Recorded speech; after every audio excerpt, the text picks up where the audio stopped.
بابی بغیر ڈریس کے میرے کمرے میں آ گئی۔ میں سو رہا تھا جب مجھے محسوس ہوا کہ کوئی میرے لباس سے میرا طوطا نکال کر منہ میں۔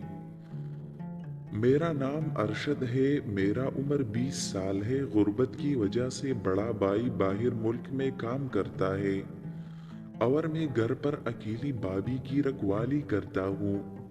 اس سے پہلے بھی بابی نے کئی بار میرے طوطے پر وار کیا تھا جو ناکام ہو گئی تھی۔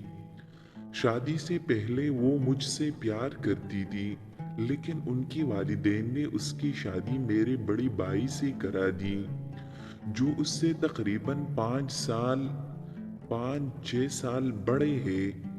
شادی کرنے کے بعد بھی بابی کی نظر زیادہ تر مجھ پر ہوتی تھی۔ وہ بھائی کے ساتھ صرف وقت ہی گزارا کرتی تھی۔ یہ بات ان کی شادی کے 2 سال بعد کی ہے، جب بابی نے اس کو بہت پیار دیا اور اس کا دل بابی سے بھر گیا تو اس نے باہر ملک جانے کا فیصلہ کیا اور بابی کو 3 مہینے سے پیٹ پر تھی۔ وہ سمجھ رہا تھا کہ واپس آؤں گا تو بچہ بڑا ہوگا۔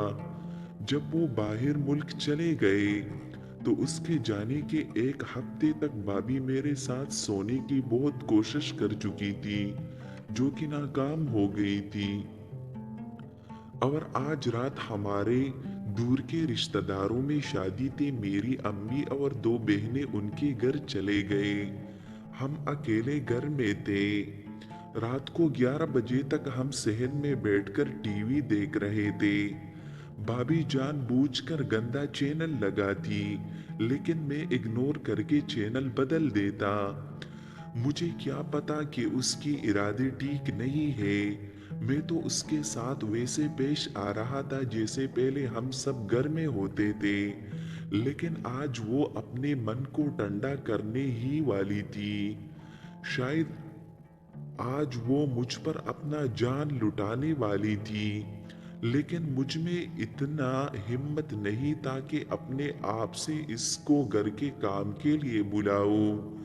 رات کو دیر ہوئی تو میں نے کہا بابی میں سونے لگا ہوں، تم بھی آرام سے سو جاؤ، کچھ مسئلہ ہو تو مجھے جگا دینا۔ آؤ کہ اس نے مجھے غصے سے دیکھا اور خوشی سے اٹھ کر اپنے روم میں چلی گئی۔ میں کچھ ہی دیر موبائل پر فیس بک چلا کر سو گیا۔ اب کچھ ہی دیر گزری تھی کہ مجھے ایسا لگا کہ کوئی میرے کمرے میں آ چکی ہے۔ مجھے کیا پتا کہ بابی بغیر ڈریس کے میرے کمرے میں آ گئی۔ میں سو رہا تھا جب مجھے محسوس ہوا کہ کوئی میرے لباس سے میرا طوطا نکال کر منہ میں لے رہا ہے۔ تب میری آنکھ کھلی اور جب آگے کا منظر دیکھا تو میرے پیروں تلے زمین نکل گئی۔ بابی میرے طوطے کے ساتھ مصروف تھی اور مجھے دیکھ کر ڈر بھی نہیں رہی تھی۔ میں بھی مزے میں سرشار تھا۔ اس کے بالوں سے پکڑ کر اس کے منہ میں پورا دے دیا اور اس کی دودھ کی فیکٹریوں کے ساتھ کھیلنے لگا۔ اب ہم خوشی سے اپنے آپ میں کھوئے ہوئے مزے لے رہے تھے۔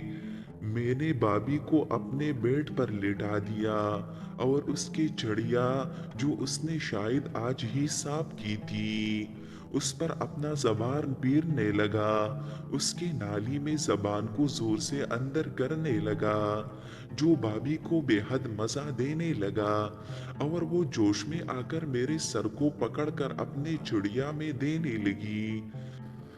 پھر خود اپنے پیر میرے کمر پر رکھے اور مجھے اپنے آپ کی طرف دکھا دیا۔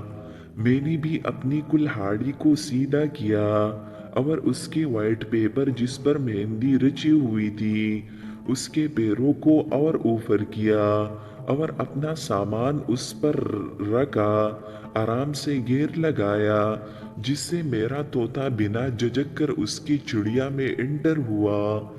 شاید بھائی نے اپنے ہتھیار سے اس کی خوب کلاس لی ہے جس سے میرے طوطا اس کی چڑیا میں ایسے ہی چلا گیا۔ میں نے بھی اس میں ڈرل چلانا شروع کیا۔